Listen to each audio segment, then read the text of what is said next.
গেছে, বুঝেছেন? পাশের সব লোক বুঝে গেছে যে এদের ভিতরে সব ফাঁপা, কিচ্ছু নেই, ওবরে ভোবো করে ভিতরে ফাঁপা। আবার এদের ভিতরে যারা যে কজন আছে খালি কিছু গোস্তনে ফেলে দাও, ওই গোস্তনে খালি মুখ ছুটে একদার হয়ে যায়। গোস্ত বুঝেছেন কি বলেন তো সেটা? হ্যাঁ হ্যাঁ, খালি ফেলে দাও। যারা আছে এদের ভিতরে খালি কিছু গোস্ত ফেলে দাও, খালি ওই নে টানবে। আমার চিনেছে, একটা কথা বলার এদের কারো ক্ষমতা নেই। এদের জিভ টেনে ধরবে কথা বললে, এদের জিভে লেগে আছে। এদের জিভ আপনি দেখলে এখনো লেগে রয়েছে, আর যাদের জিভে এখনো গোস্ত ঝোল লেগে রয়েছে সে কি করে আপনার বিরুদ্ধে কথাও বলতে পারে না। সুতরাং খুব কঠিন অবস্থা, কঠিন সময়, খুব ভয়ানক সময়। কথা খারাপ লাগতে পারে, কিন্তু ভেবে দেখবেন কথাগুলোর পিছনে যুক্তি আছে, বাস্তব কথা আছে। এগুলো বলার দরকার ছিল না, কিন্তু এখন আর এখন আর ওয়াজ তো কিছুই নেই, এইগুলোই এখন না বলা যদি হয় তাহলে ওয়াজ করে লাভ নেই। রাবেয়া বস্তি সারা রাত আমল করেছে, সকলে জানে। রাবেয়া বস্তি সারা রাত তাহাজ্জুদের নামাজ পড়েছে। ইমাম আজম আবু হানিফা সারা রাত দাঁড়িয়ে দাঁড়িয়ে কোরআন তেলাওয়াত করেছেন, সকলেই জানে। তো সেই কোরআন তেলাওয়াত করা লোক হলো না কেন এতদিন ধরে ওয়াজ শুনে শুনে? হচ্ছে না। আল্লাহ পাক রব্বুল আলামিন কোরআনে বললেন, ওয়া মা রামাইতা ইয রামাইতা ওয়ালাকিন্নাল্লাহা রামা। ও আমার নবী, তুমি যে বালু ছুঁড়ে দিয়েছিলে, তুমি যে ওদের উপরে ছুঁড়েছো বালি, কিন্তু না না, আমি আল্লাহ পাক রব্বুল আলামিন, আসলে আমি আল্লাহ পাক ছুঁড়ে দিয়েছি। ও আমার হাবিব, সকলের মাঝ থেকে বাঁচানোর জন্য আমি আল্লাহ পাক তোমাকে করতে বলেছি যেটা, কিন্তু তুমি তো বালু ছুঁড়ে দিয়েছো, তুমি তো ছুঁড়ে দিয়েছো 10 জনের চোখে লাগতে পারে, কিন্তু হাজার হাজার মানুষের চোখে লাগিয়ে দিয়েছি আমি আল্লাহ। জোরে বলুন সুবহানাল্লাহ। হে প্রিয় মুসলমানেরা, জওয়ানেরা, আমার নবীর গোলাম হয়ে যান, মুস্তাফার গোলাম হয়ে যান। যদি আপনি মুস্তাফার গোলাম হয়ে যান, আমি আমার আল্লাহ আপনাকে বলছি, বেশি লোক প্রয়োজন হবে না, বেশি দল প্রয়োজন হবে না, অনেক মানুষের সাহায্যের প্রয়োজন হবে না। আল্লাহর জন্য যদি আপনি কাজ করেন, আল্লাহ শপথ করে বলছি, আল্লাহর জন্য যারা কাজ করেন, আল্লাহ পাকের গায়বী সাহায্য এমন এসে যায়, মানুষের হৃদয়ে তাদের ভালোবাসাটা আল্লাহ পাক তৈরি করে দেন, মানুষ তাদেরকে চিনতে পেরে যায়। আপনাকে চেনাতে হবে না, আপনার কাজে কর্মে, আপনার পদক্ষেপে মানুষ চিনতে পেরে যাবে, আল্লাহ চিনিয়ে দেবেন। আল্লাহ পাক রব্বুল আলামিন খাজা গরিবে নওয়াজকে বলেছিলেন, এ আমার হাবিব, খাজা গরিবে নওয়াজ কি ওই মঈনুদ্দিনকে ভারতে পাঠিয়ে দাও।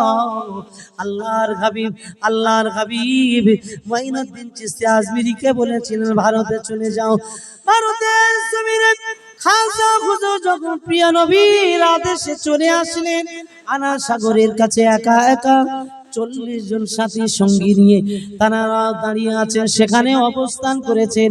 আনা সাগরের এক কিনারায় অবস্থান। আল্লাহ পাকের মাহবুব বান্দা নামাজ পড়ে আযান দেয়, আযানের ধ্বনি কাফের বেঈমান, আযানের ধ্বনি শয়তান শুনলে সহ্য করতে পারে না। গান বাজনা শুনলে সহ্য হবে, কিন্তু আযানের ধ্বনি শুনলে সহ্য করতে পারে না, পারবে না। শয়তান যখন আযান হয় মসজিদে, যত দূর আওয়াজ যায় তত দূর পর্যন্ত শয়তান পালিয়ে যায়। আর পরস্পর মসজিদে আযান হয়, শয়তান কিন্তু সব পালায়, শয়তান পালায়।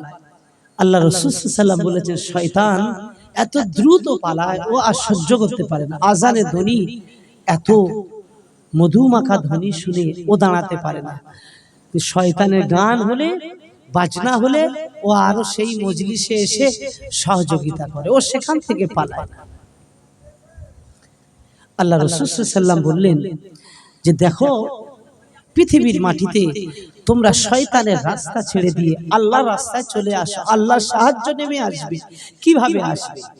খাজা গরিবে নওয়াজ রাহমাতুল্লাহ আলাইহি আজানের ধ্বনি শুনে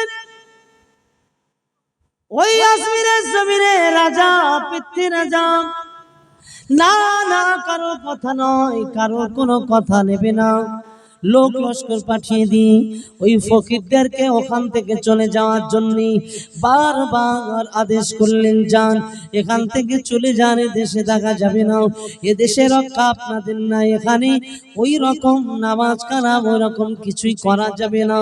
খাজা গরিবে নওয়াজ বলেছিলেন, এ আজমির বাসিনা, আমি আল্লাহর জমিনে আনা সাগরের কাছে আমরা ইবাদত করি, আল্লাহর নামাজ, আমরা আল্লাহ পাকের আযানের ধ্বনি আমরা তাতে আপনাদের অসুবিধা কি? আপনারা আমাদের যেতে বললে তো যাব না, আপনারা আমাদের যেতে বললে তো যাব না। যখন অস্বীকার করলেন যাবে না বলে, যখন তিনি কথা বললেন বাদশাহ কোনো কথা নয়, ওই সময় পৃথ্বী রাজা করলেন কি, সৈন্য লাগিয়ে দিয়ে তিনি মোকাবেলা করার চেষ্টা করলেন। খাজা হুজুরের কাছে কোনো বোম নাই, বন্দুক নাই, কোনো রকম ব্যবস্থা নাই মোকাবেলা করার। আল্লাহ পাক রব্বুল আলামিন তার ঈমানি শক্তি এমন দিয়েছিলেন, ওই ঈমানি শক্তিতে সকলে পরাজিত হয়ে গেল। দেখতে পাওয়া গেল আলাল সাগরে একদিন এক লোটা পানি তুলে নিয়ে খাজা হুজুর আদেশ করেছিলেন, এক লোটা পানি আনা সাগর থেকে নিয়ে আসো। আনা সাগর থেকে এক লোটা পানি আনার বিনিময় ওই সাগরে পানিগুলো শেষ হয়ে গেল, ওই সাগরে আর পানি নাই, শুকনো হয়ে গেল। শুকনো যখন হয়ে গেছে, কোনো রাস্তা নাই। রাজার লোকজনেরা সৈন্যরা তারা গিয়ে আবেদন করার বিনিময় আবার তিনি দোয়া করার ফলে আনা সাগরে পানি জমে গেল। না না, কিন্তু তারা বুঝলো না, তারা আল্লাহর মাহবুব বান্দাদের উপরে আবার অত্যাচার শুরু করেছে।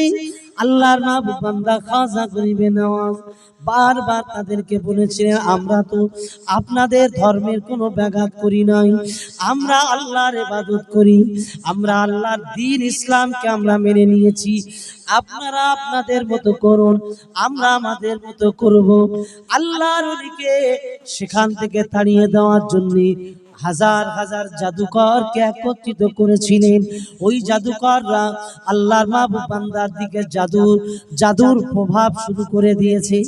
জাদুর প্রভাবে আগুন দিয়ে আল্লাহর ওলিকে মেরে দেবে, আল্লাহর মাহবুব বান্দাকে মেরে দেবে। খাজা হুজুর বলেছিলেন, ও আমার সঙ্গী সাথীরা, আমি যে বাউন্ডারি করে দিয়েছি, ওই জাদুকররা এসেছে আমাদেরকে মারার জন্য, বাউন্ডারির ভিতরে সকলে প্রবেশ করুন, বাউন্ডারির ভিতরে সকলে প্রবেশ করুন।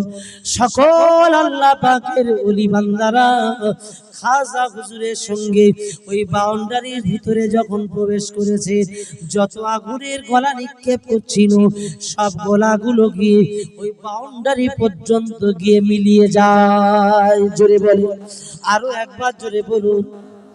আল্লাহর মাহবুব বান্দা খাজা হুজুর তিনি আগুনের গোলাকে প্রতিরোধ করার জন্য বাউন্ডারি করে দিয়েছে, কিন্তু পৃথ্বী রাজার বড় একজন জাদুকর রয়েছে, যে জাদুকরটা চেষ্টা করেছিল আল্লাহর মাহবুব বান্দাকে মেরে দেবে, আল্লাহর মাহবুব বান্দাকে মারার জন্য জাদুর প্রভাব কাটানো শুরু করেছে, কিন্তু না না না, জাদুর প্রভাব কাটাতে পারলো না। খাজা হুজুর রাহমাতুল্লাহ আলাইহি এমন তার দিকে ইশারা করলো, সে আর জমিনে দাঁড়াতে পারলো না, উপরে উড়ে উড়ে জাদুর প্রভাব কাটিয়ে পালিয়ে যাওয়ার চেষ্টা করেছিল। বাবা আল্লাহর মাহবুব বান্দা করিবে না, হুজুর আমার বলেছিলেন, হে আমার খড়ম জুতোরে, তুই আল্লাহ পাক রব্বুল আলামিন আমার পায়েতে তোকে পাঠিয়েছে, তুই তো আল্লাহর জিকির করিস, আমি যার গোলাম সেই আল্লাহর গোলাম, আমি যার বান্দা সেই আল্লাহর বান্দা, তুই জুতো হলে কি হবে, তুই তো জিকির করিস, আজকে কাঠ হিসাবে যা যা যা যা ওকে আজকে ধরে নিয়ে চলিয়া পৃথ্বী রাজার ওই যে জাদুকরকে ধরে নিয়ে চলে আয়। জুতো উঠতে উঠতে গিয়ে জাদুকরকে মারতে মারতে মারতে মারতে জমিনে লাফিয়ে দিয়েছিল। আল্লাহর মাহবুব বান্দার কাছে এসে ক্ষমা চেয়ে জীবনের মতো কলেমা পড়ে মুসলমান হয়ে গিয়েছিলেন। একবার জোরে জোরে বলুন সুবহানাল্লাহ।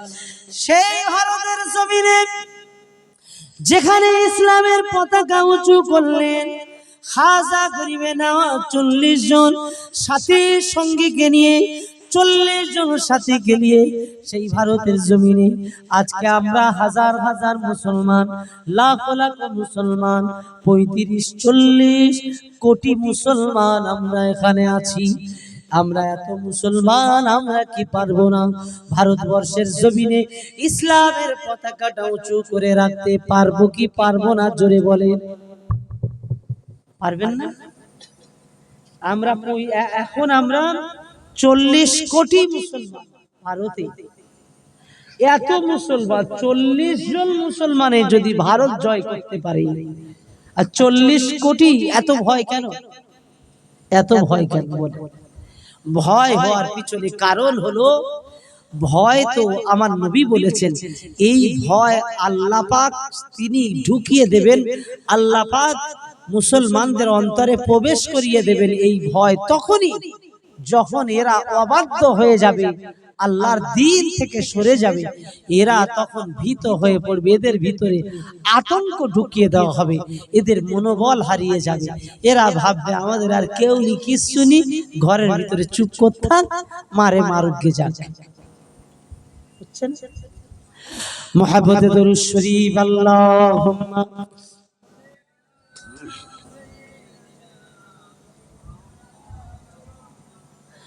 ওয়া আলা আলি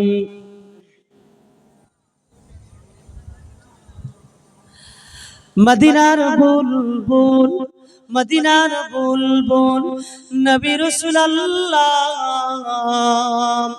পাঠাইলেন খুশি হয়ে নিজে মাবুদ আল্লাহ। আল্লাহুম্মা সাল্লি আলা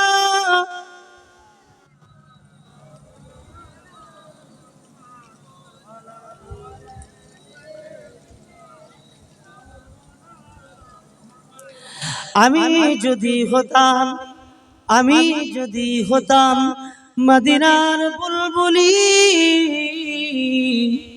উড়ে উড়ে দেখিতাম মদিনার অলি গলি। আমি যদি হতাম মদিনার বুলবুলি, উড়ে উড়ে দেখিতাম মদিনার অলি গলি।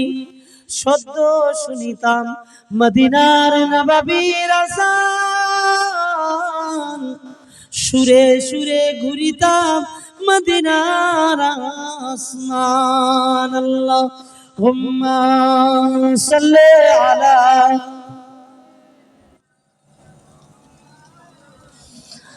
আরো জোরে বলুন, আলা আলি।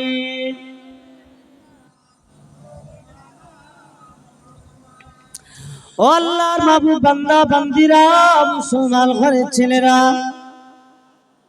আল্লাহর হাবিব নবী বলেন, ফিরে আসো, চলে আসো, আমি রাসূলুল্লাহ আমার ডাকের দিকে ফিরে আসো, আমার আহ্বানে তোমরা সরে আসো, আমার আহ্বানে তোমরা এগিয়ে আসো।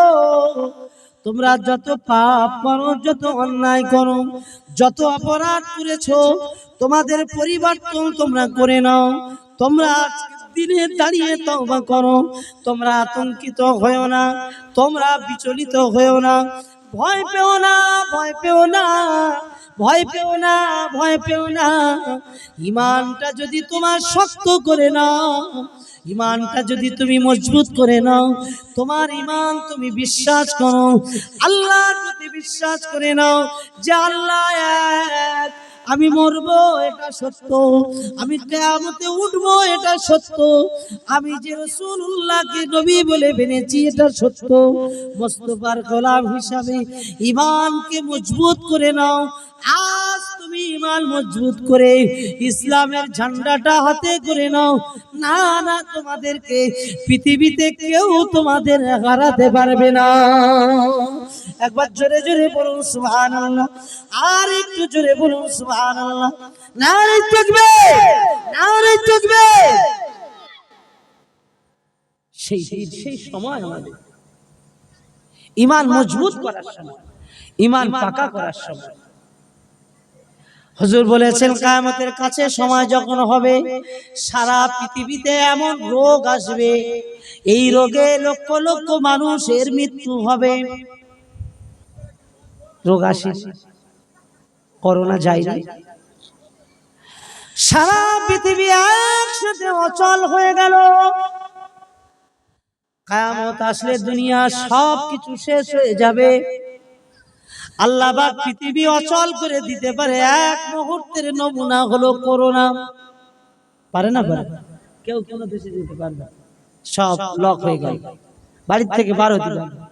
রাস্তায় যাব, পুলিশ এসে মারতেছে, কি তাড়া করে, রাস্তায় ওঠা যাবে না। কি রে, এ কি রোগ, রাস্তা ওঠা যাবে না। আমার গ্রামে আমি ঘুরতে পারবো না, না ঘুরতে পারবো না, সব বাড়ি বাড়ি চুপচাপ বসে থাকতে হবে। এরকম দিন ভুলে গেছি না? মনে আছে? মনে আছে না? মনে আছে? কি কঠিন, কি ভয়ানক সময়। ঘরে বসে থাকতে হবে, এরকম সারা পৃথিবীতে এই নিয়ম হয়ে গেল। কি আশ্চর্য। তারপরেও আমরা এখনো কি বুঝবো না? তারপরে কি আর বোঝানোর কিছু দরকার আছে? সব কি আল্লাহ পারে না? আল্লাহ পাক কিভাবে পারে? আল্লাহ পাকের এক মুহূর্তে কুন ফায়াকুন বললেই হয়ে যায়, কুন ফায়াকুন বললেই হয়ে যায়। তাই তো আল্লাহর ইশারা যখন হয় সেটাই হয়ে যায়। দেখেন আমেরিকার ক্যালিফোর্নিয়াতে কে কে আগুন লাগে।